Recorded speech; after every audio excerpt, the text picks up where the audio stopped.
Ахметов Парахат 2018 жылдан бері шаңырақта көпшілік адам жасағанлығы себепті өзінің өмірлік жолдасы Ақсыңгүл хан перзентлеріменен Қожелі районда жайласқан үйлерде ижарада жасай бастаған. 2025 жыл феврал айында шаңырағы менен жасау үшін Айгүл атлы шахсқа тиесілі болған Қожелі районында Мырза көшесіндегі үйді ижараға алып жасап келген. Өзі болса шаңырағын бағу мақсатында қар түрлі күллік жұмыстарда істей бастағанын, сол уақыттарда 2018 жыл туылған қызы Гүли өзінің үлкен һәм кіші дәретін штанына шығатын болған. Өмірлік жолдасы Ақсыңгүл менен бірнеше мәрте қызы Гүлиге бақырған, сыртта қажетхана барлығын айтып, соған шығуды бұйырған. Бірақ пайдасы болмаған, кіші һәм үлкен дәретін штанына шығуды давам еткен.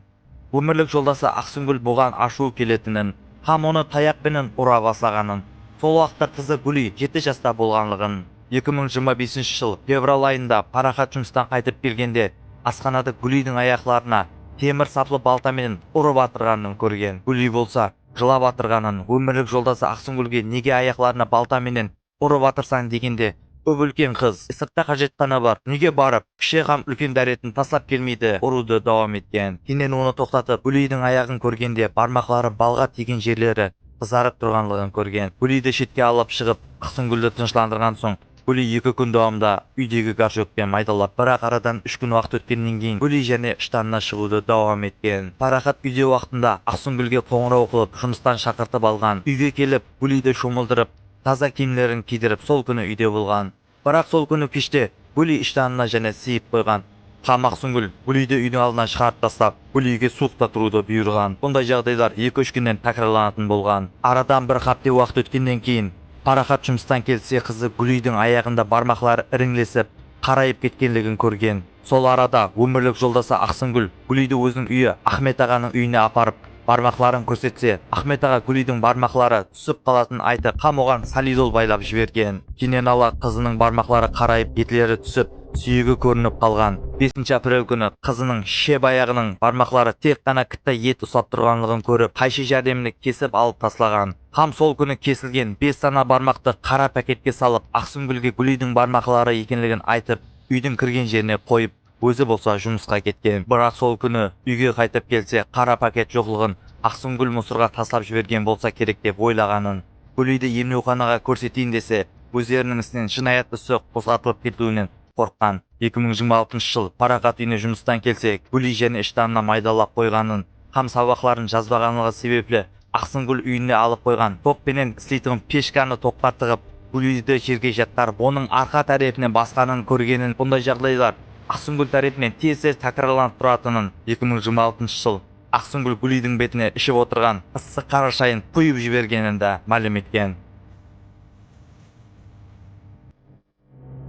Хаялы жұмыста болғалығы себеплі өмірлік жолдасы Парахат һәм қызы Гүли үйде болатынын, бұл уақытта Гүли өзінің кіші һәм үлкен дәретін іш киіміне шығып қоя беретінін, Гүлиге бірнеше мәрте қажетханаға барып шығуын бұйырған.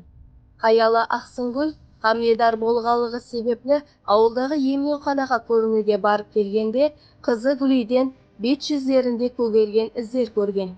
Бұл хақында өмірлік жолдасы Парахаттан сұрағанында жығылып қалған болуы мүмкін деген жауап қайтарған. 2025 жыл феврал айы ақырларында Ақсыңгүл тағы да емдеуханаға кеткен. Айланып келгенде қызының «Анажан, текшелері жоқ үйге көшіп өтейік» деген бұл сөздеріне анасы хайран қалған. Ал әкесі Парахат болса, қызының аяқларына тас түсіп кетті. Сол себепті текшелерден мініп түсуге қиналып атыр деген. Парахат жұмысқа кетуіменен Ақсыңгүл Гүлидің аяғындағы нәскелерін шешіп көрсе, аяқлары бинтпенен байланғанын көрген. Ашып көргенінде аяқларының бармақлары ісіп атырғанын көрген. Әкесі Парахат жұмыстан үйіне келгенде, Парахаттың көзінше тағы да қызынан аяқларыңа не болғанын сұрағанында, Парахатқа қорқыныш көздерімен қарап, тас түсіп кеткенлігін айтқан. Тас түссе, бұндай болмайтынын қайта-қайта сұрай бергеннен кейіннен, әкесі қызының қажетханаға бармай, іш киіміне шыға бергеннен кейін, оның аяғына қолына түскен затпенен ұрғанын айтқан. Әкесі менің сонша минет етіп әперіп қойған киімдеріме кіші һәм үлкен дәретін шығарып қоя беретінін айтқан. 2025 жыл май айының ақырларында қызы Гүлидің аяқ бармақлары 10 бармағы да түсіп қалған. Ақсынгүл түскен бармақларын һәм қызларын алып, өз әкесі Ахмет ағаның үйіне барған. Ахмет ағаға қызының аяғына қайнаған су құйылып кеткенін, сол себепле бармақлары түсіп қалғанын айтқан. Ақлығы Гүлийдің бармақларын көрген әкесі Ақсынгүлдің гәплеріне сенбеген. Ахмет аға ақлығы Гүлийдің бармақларына дәрі жағып, оның 10 дана бармақларын атызындағы мүйі теректің түбіне көміп тастаған. Жас өспірім бүйгіні Гүлийдің айтқан гәплері. 7 жаста едім.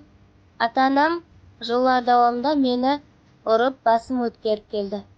Бармақларымды қайшы менен қиып тастады. Бірақ кім қиып тастағанын есе алмаймын. Анам оқуға тез-тез киінбесем, шындыр менен ұратынын айтатын еді. Ата-анам екеуі басқа бөлмеге кіріп, ойласып келіп, ауқат асылатығын печкаға бірінші қолымды, кейін жатқарып қойып, жамбасымды күйдірген. Әне достар, қыңыр істің қыңырлығы 40 жылдан кейін ашылады дегендей, арадан 40 күн уақыт өтпестен Гүлий мектебіне барғанда, ондан ұстазы не үшін қолап киіп отырсаң деп сұрау беріп, Гүлийдің қасына келеді. Гүлий көзіне жас келіп, ұстазының құлағына сыбырлайды. Камера жоқ па бұл жерде? Үйде ата-анам көріп отырады дейді. Ұстазы, яқ бұл жерде камера жоқ, олар сені көре алмайды деп жауап береді. Гүлийдің қолғабын шешіп көрсе, ұстазы оның қолдары күйдірілгенін көреді. Һәм мектептің дәрхал психологын шақырып, Гүлийді басқа бөлмеге өткеріп шешіндіріп көрсе, оның аяқларының 10 дана бармақлары жоқлығын, денесінде жарақат іздері барлығын, һәмде қолдары күйдірілгенін көреді. Ұстазлары дәрхал тез жәрдем шақырады, һәмде бұл районы ішкі істер бөліміне хабар береді. Солай етіп, Парахат пенен Ақсынгүл жинаят кодексінің жасөспірімдерге қарата оған денесіне түрлі жарақат жеткеруменен айыплы деп табылады. Ал жәбірленуші Гүлий болса, ұлыма минет қабілетінің 40%-ын жоғалтады. Міне айыз оталасар, бүгінгі видеоролигімізді ұсындай ата-аналар хақында айтып бердік. Видеоролигіміз ұнаған болса, бір дана лайк басып, ұсындай қарақалпақ тіліндегі каналды рауажландыру үшін біздерге ағза болып қойың. Қош сау саламатта бол.